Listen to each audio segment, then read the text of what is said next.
ಇಂದು ಲಕ್ಷ್ಮೀ ಪಂಚಮಿ.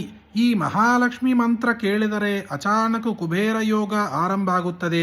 ನಿಮ್ಮ ಎಲ್ಲ ಸಾಲಗಳು ತೀರುತ್ತವೆ, ದಾರಿದ್ರ್ಯ ದೂರ ಆಗುತ್ತದೆ.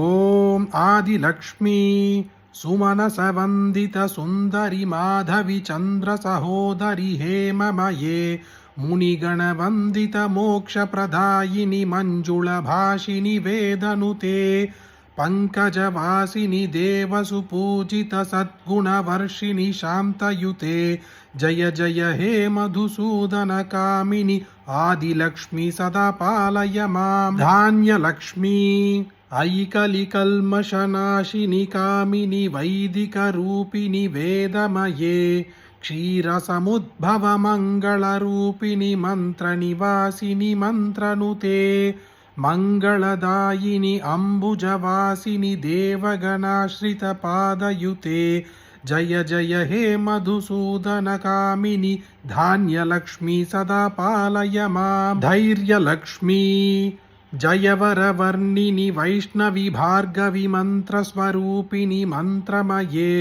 ಸುರಗಣ ಪೂಜಿತ ಶೀಘ್ರ ಫಲಪ್ರದ ಜ್ಞಾನ ವಿಕಾಸಿನಿ ಶಾಸ್ತ್ರನುತೆ ಭವಭಯಹಾರಿಣಿ ಪಾಪ ವಿಮೋಚನಿ ಸಾಧು ಜನಾಶ್ರಿತ ಪಾದಯುತೆ ಜಯ ಜಯ ಹೇ ಮಧುಸೂದನ ಕಾಮಿನಿ ಧೈರ್ಯಲಕ್ಷ್ಮೀ ಸದಾ ಪಾಲಯ ಮಾಂ. ಗಜಲಕ್ಷ್ಮೀ ಜಯ ಜಯ ದುರ್ಗತಿ ನಾಶಿನಿ ಕಾಮಿನಿ ಸರ್ವಫಲಪ್ರದ ಶಾಸ್ತ್ರಮಯೇ ರಥ ಗಜ ತುರಕ ಪದಾದಿ ಸಮಾವೃತ ಪರಿಜನ ಮಂಡಿತ ಲೋಕನುತೆ ಹರಿಹರ ಬ್ರಹ್ಮ ಸುಪೂಜಿತ ಸೇವಿತ ತಾಪ ನಿವಾರಣ ಪಾದಯುತೆ ಜಯ ಜಯ ಹೇ ಮಧುಸೂದನ ಕಾಮಿನಿ ಗಜಲಕ್ಷ್ಮೀ ರೂಪೇಣ ಪಾಲಯ ಮಾಂ. ಸಂತಾನಲಕ್ಷ್ಮೀ ಐಗಗವಾಹಿನಿ ಮೋಹಿನಿ ಚಕ್ರಿಣಿ ರಾಗವಿವರ್ಧಿನಿ ಜ್ಞಾನಮಯೇ ಗುಣಗಣ ವಾರಿಧಿ ಲೋಕಹಿತೈಷಿಣಿ ಸ್ವರ ಸಪ್ತಭೂಷಿತ ಗಾನನುತೆ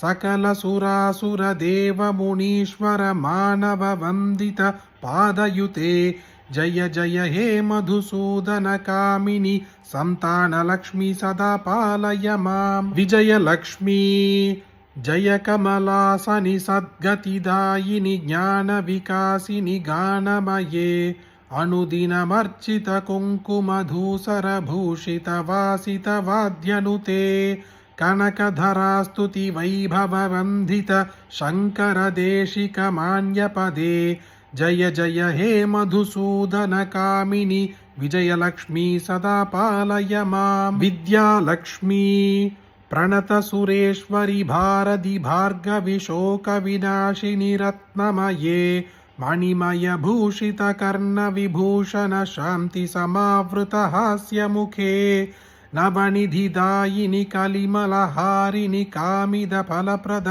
ಹಸ್ತಯುಧೆ ಜಯ ಜಯ ಹೇ ಮಧುಸೂದನ ಕಾಮಿನಿ ವಿದ್ಯಾಲಕ್ಷ್ಮೀ ಸದಾ ಪಾಲಯ ಮಾಂ. ಧನಲಕ್ಷ್ಮೀ ಧಿಮಿ ಧಿಮಿ ಧಿಂ ಧಿಮಿ ಧಿಂ ಧಿಮಿ ಧಿಂ ಧಿಮಿ ಧುಂದುಭಿನಾದ ಸುಪೂರ್ಣಮಯೇ ಘುಮ ಘುಮ ಘುಂಗುಮ ಘುಂಗುಮ ಘುಂಗುಮ ಶಂಖ ನಿನಾದ ಸುವಾದ್ಯನುತೆ ವೇದ ಪುರಾಣೇತಿಹಾಸ ಸುಪೂಜಿತ ವೈದಿಕ ಮಾರ್ಗ ಪ್ರದರ್ಶಯುತೆ ಜಯ ಜಯ ಹೇ ಮಧುಸೂದನ ಕಾಮಿನಿ ಧನಲಕ್ಷ್ಮೀ ರೂಪೇಣ ಪಾಲಯ ಮಾಂ. ಪ್ರತಿ ಶುಕ್ರವಾರ ನೀವು ಲಕ್ಷ್ಮೀ ಪೂಜೆ ಮಾಡಿದರೆ ಸಿಗುವ ಫಲ, ಅದೇ ಫಲವನ್ನು ಇಂದು ಲಕ್ಷ್ಮೀ ಪಂಚಮಿ ದಿನ ಈ ಲಕ್ಷ್ಮೀ ಮಂತ್ರವನ್ನು ಕೇಳಿದರೆ ಪಡೆಯಬಹುದು. ಅಷ್ಟೊಂದು ಅದ್ಭುತವಾದ ಈ ಸ್ತೋತ್ರನ್ನ ನೀವೊಬ್ಬರೇ ಕೇಳಿದರೆ ಸಾಕ.